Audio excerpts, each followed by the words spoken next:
another episode of Speaking Wrestling with Elvis Arroyo. This week I'm joined by my boy, Avery Arroyo. Welcome to the show.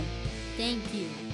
All right, guys, this is episode 57. On this episode, guys, we're going to go through Money in the Bank 2020 predictions, and we're also going to talk about fallout from their predictions of what's going to happen. We're also going to give you guys what to watch, and also, if you guys want to get in contact with this podcast, you can follow us on Twitter at Speaking Wrestle, on Instagram at Speaking Wrestling, and you can email us at speakingwrestling@gmail.com, guys. All right, let's get into it, guys. Money in the Bank 2020 is already coming in the month of May. This is sooner than expected, and obviously, of course, because of the COVID-19 and all of that going down. But the show must go on, and WWE has been proving that the show must continue. So this year's Money in the Bank is pretty interesting because it's not going to take place in an arena or at the Performance Center. It's actually going to take place at WWE headquarters in Stamford, Connecticut. Both the men and the women's Money in the Bank will take place inside the corporate towers. What do you think about that, Avery? That is really crazy. Probably the most unique Money in the Bank we've ever seen. Yeah, I know. I can't wait for that. That should be a good one there. But there's still a heavy card underneath that, guys, and that will be taking place at the Performance Center. And those are the matches that will be taking place in a traditional wrestling ring. So let's get into it, guys. There's a championship bouts online for this one. And the first one up is the SmackDown Tag Team Championships, as it will be the New Day defending against Miz and Morrison, the Forgotten Sons, and Lucha House Party in a Fatal 4-Way Tag Team match. Okay, what do you think about this match? I'm finding out about this match just this week. Your thoughts on this one? Who do you think is going to win? Do you think New Day will prevail? Yeah, this is going to be a really good match. Fatal 4-Way. Forgotten Sons' first ever title match here on SmackDown. Yeah, and they've been looking really good since their debut.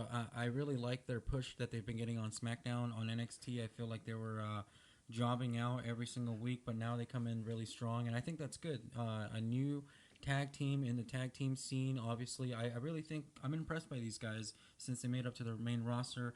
Also in the match, Miz and Morrison. Do you think Miz and Morrison will retain or regain those championships? I don't know. Probably not because, New Day just won them. Miz and Morrison just lost them. They had a pretty okay title reign, 2 months. Yeah, I think they were pretty good. They came in really hot, and they were starting to bring back the dirt sheet. And I think Morrison really impressed me, and I hope impressed a lot of people out there in his WrestleMania performance in that triple threat ladder match. I don't know. I think Miz and Morrison after this, do you think they still go after tag titles, or where do you see Miz and Morrison after them? After this, I feel like WWE is going to keep not having them go for the titles, but be in the tag division. But I would really like to see Miz and Morrison go their separate ways. And, Morrison maybe win the Intercontinental title. Yeah, and I don't think that they have to do a rivalry. I don't want to see a Miz versus a John Morrison storyline. Because then, I have this feeling that it's just going to be just like the Randy Orton Edge one. And I don't want to see that, get the wives involved and all that stuff. But I'd like to see them just go off in their separate ways because either, John Morrison starts going after the Intercontinental Championship or better yet, the Universal Championship. That's a good title. All right, guys. My predictions for that one, I'm going to go with, let's see, predictions on that one. Let's see. Yours? You got yours? Yes, I am going to go with the New Day, and they're going to retain the titles. Okay, New Day. That's a good one. I'm going to go with Forgotten Sons. I just think that with the third man out there, Riker, they're gonna prevail. And also, like I said, they're coming in strong. They've did a number on the New Day this past week. So I really think that they got themselves a tag team championship in the future. All right, next match is for the women's SmackDown championship. Bayley, the champion, defending against Tamina. What do you think about this match? This is going to be really good. I mean, finally, Bayley really has a challenger. Yeah, and a strong challenger, and one that, could be looking at winning her first ever women's championship in the WWE. And, Tamina being there for, going on now over a decade, since she's debuted on television. I think it was right around this time, back in 2010, she debuted with Jibby and Jay, the Usos. I think well deserved for Tamina if she picks up the victory here. But let's go with prediction. What do you think? Winner, loser? Who do you think? Um, I mean, it's kind of hard. I mean, Bailey, I can see her winning, and Tanina, I can also see her winning. But I'm gonna go with Tanina actually. Tanina. Yeah. Okay. Well, good luck to Tanina, but I think Bailey is going to defeat Tamina. Because I think over the last few weeks or since WrestleMania, we've seen Bailey and Sasha Banks kind of start breaking apart a little bit, and I think that now, I think to not confuse any more people, I think Sasha is going to really have to come in here and show her friend that she's still her best friend and has her back. So I think Sasha will somehow get involved and help Bailey retain, even though there's been a little bit of some mixed signals between those two leading up to this. Yes. Okay, next match going into this one, let's get into Raw. Let's go to a Raw match. Drew McIntyre, WWE Champion, coming off a very successful victory over the Beast Incarnate Brock Lesnar and the Big Show at WrestleMania. Really no point to that Big Show match. Drew McIntyre defending against Seth Rollins' well-deserved challenger, question mark, after losing to Kevin Owens at WrestleMania. But, Seth Rollins at the moment is one of the most strongest candidates to be Drew McIntyre's opponent after WrestleMania. The promos, the contract signing were a little bit kind of I think they were a little bit personal. They were okay for what they were, but again, it's contract signings and pretty low ratings for Raw. But again, Seth Rollins, as a heel, he's doing a really good job. I'm enjoying the Seth Rollins, but I just don't think it's the right time for Seth Rollins to once again capture that championship and be the leading man on Raw, especially when Drew right now, there's still more challenges and tests that he needs to go through carrying that WWE championship. What do you think? Ooh, really good, man. Drew McIntyre is on fire now after beating the Beast, after beating the Big Show, and I think I have a feeling he could win this match. Okay, so you're gonna go with Drew McIntyre on Yes. Seth Rollins. Yeah. Okay, like I said too, I think I'm gonna go with Drew on this one. I don't know. I don't think there's gonna be a clean win. There's gonna be some disqualification or some type of a finish that's not gonna make any sense on this one. All right, Universal Championship on the line. Bray Wyatt, the champion. Oh no, actually Braun Strowman, the champion. Defending against Bray Wyatt. Both guys coming off of big wins at WrestleMania, but right now, who do you think needs to win the most? Is Braun going to retain after just 1 month, or is Bray Wyatt, after eliminating John Cena, is he back in line for a Universal Championship? What do you think? Well, I think Strowman, again, like the New Day, he's only had this title for a couple weeks now, and Bray Wyatt had the title for a really long time. And Braun needs this because this is honestly a big moment in Braun's career. Yeah, it is because it's his first challenge, and it's a challenge against the guy that just beat the biggest guy, the top superstar over the past, almost 20 years in John Cena. And Bray Wyatt is hot right now. But again, Bray Wyatt having that championship once again doesn't really make any sense. I don't think he needs it. I don't think he ever needed it back when he beat Seth Rollins for it. I mean, he told a good story with John Cena at WrestleMania without a championship. I just don't think that Bray Wyatt right now is needed for the championship. And I just think later on down the road after this one, so I'm going to go with Braun Strowman retaining against Bray Wyatt. But I see Braun Strowman being challenged by Sheamus. Ooh. That would be a good matchup right there. After Money in the Bank, maybe lead into the next pay-per-view, and then go on into SummerSlam to bigger and better things. But I think Sheamus would be a good opponent for Braun Strowman throughout the entire summer. Imagine that. What a great opponent. Well, that could be a good match going into SummerSlam. Yeah, it could be. Sheamus, who is a former a WWE champion, Money in the Bank winner, Royal Rumble winner. This guy's done it all. This guy's done it all. So I think that would be a good challenge for Braun Strowman after this. And for Bray, I think Bray, he's liked by the fans. But I think when he's playing this dark character, I like it. Who does he go after next? Maybe Jeff Hardy. Maybe him and Jeff Hardy can tell a good match, kind of like Firefly Funhouse match and the Hardys match. Remember those matches, back in TNA? Those were some good matches. Him with Matt Hardy. Oh yeah. The final deletion and all that stuff. Yeah, especially because Jeff Hardy is really good. You got him with Matt Hardy, the Hardy brothers. You got him, a single star. You got Brother Nero, Matt Hardy. Like all of his storylines, anything he does, I love it. Yeah, and I think also since Matt Hardy woken Matt Hardy was the one that eliminated the old Bray Wyatt, which we never saw him again. And then the next time we saw him, he was doing Firefly Funhouse. So part of the Hardys have something to do with Bray Wyatt's character, becoming the Fiend. So I think there's a story with that. Hopefully that happens after Money in the Bank and throughout the summer. Okay, first Money in the Bank ladder match. But like I said, these two matches will be going on at the same time. So the women's is going to be Asuka, Shayna Baszler, Nia Jax, Dana Brooke, Lacey Evans, and Carmella for the women's Money in the Bank. Who do you think is going to win this one? Let's go with the women's first. Ooh, I've got to say, I believe Asuka will win it. Asuka would be a really good pick.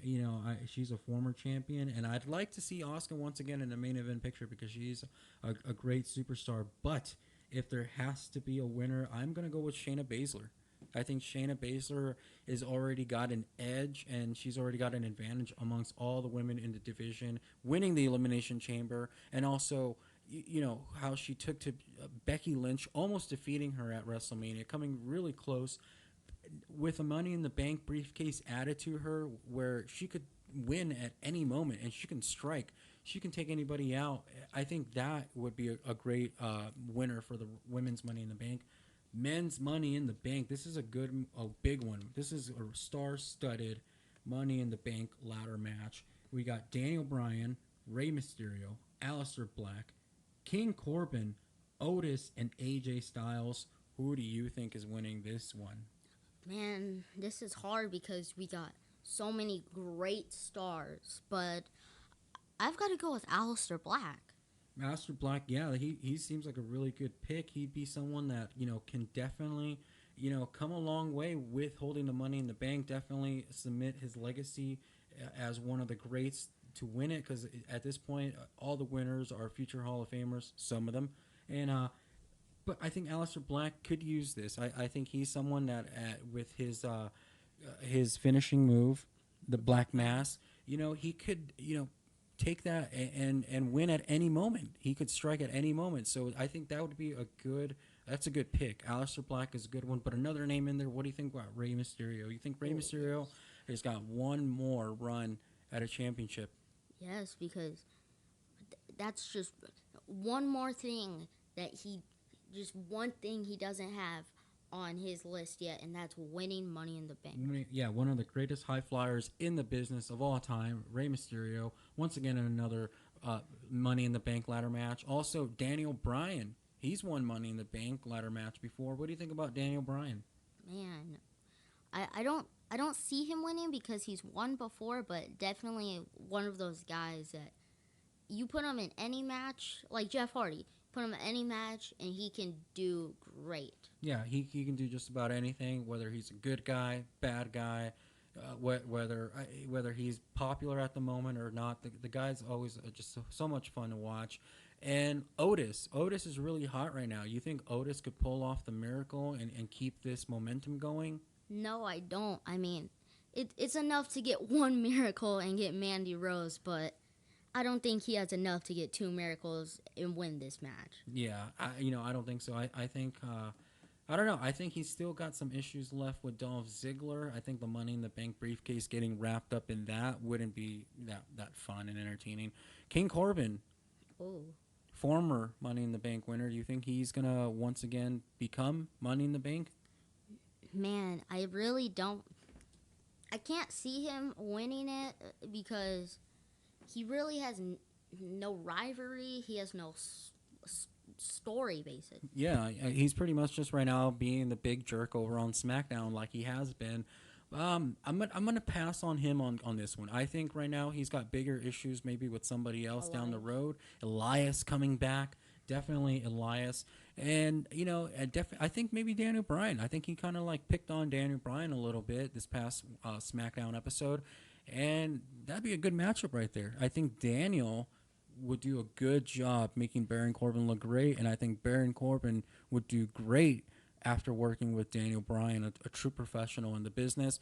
And last person to participate in the Money in the Bank, last person also to qualify, as originally it was Apollo Crews, but due to injury, he was replaced in a gauntlet match this past week on Monday Night Raw. The winner of it will be that final spot in the Money in the Bank, and that winner was the phenomenal AJ Styles, who is my pick to win Money in the Bank. And I think that if you go back to episode 54 or 55 pre-WrestleMania, I did say that AJ Styles would benefit a lot after WrestleMania just from working with The Undertaker. And I just really think that the match also after WrestleMania with The Undertaker was really good. I got to say, AJ Styles is well-deserved. He's a true professional. I think right now, AJ Styles, he's really popular with everybody right now. I think him winning Money in the Bank and cashing in down the road with maybe a top heel, maybe Drew McIntyre turns heel again, Seth Rollins, maybe if he wins the championship, you get an AJ Seth Rollins matchup. But I think AJ Styles might just win Money in the Bank and turn himself babyface. Pretty interesting stuff there, huh? All right, so that's it. Final predictions on Money in the Bank. You got Aleister Black winning it, and I got AJ Styles winning it, and you said Asuka, and I got Shayna Baszler. That's all in one match taken together. So those are our picks, and that's been our Money in the Bank predictions. But before we go, let's give them something to watch. What do you think? What have you been watching lately that you would suggest to the listeners? Well, I haven't been really watching wrestling, but I don't know, maybe like a 2000, maybe that year that Seth Rollins won it, maybe that Money in the Bank. Okay, so you want to go back to 2014 Money in the Bank, Seth Rollins winning it when he got help from Kane. The Authority. The Authority. Corporate Kane, yeah. Okay, good pick. I think that's a good one since Money in the Bank is right around the corner this Sunday. I think that's a good pick. So I'm going to pick a Money in the Bank too. Fuck it, why not? So I'm going to go with 2012 Money in the Bank, Phoenix, Arizona, Dolph Ziggler winning the Money in the Bank briefcase. That same briefcase that he held onto almost an entire year, but he cashed it in the night after WrestleMania 29 against Alberto Del Rio in one of the biggest and loudest moments ever in Raw history, definitely in Dolph Ziggler's career. So that's my pick right there. Go back and watch the 2012 Money in the Bank, and you said 2014 Money in the Bank. All right, guys, that's our what to watch, and let's save our MVPs and floppers for next week for our review of Money in the Bank 2020. All right, guys, thank you so much for that. Avery, one last words? Stay safe, stay calm, and stay home.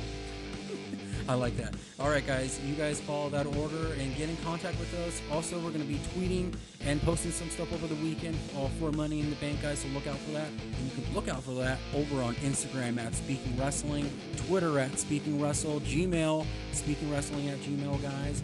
All right, guys, that's going to do it for this week's episodes. Come back next week for episode 58 of the Money in the Bank review, guys. Good night, Australia, and we'll do it again next week. Bye-bye.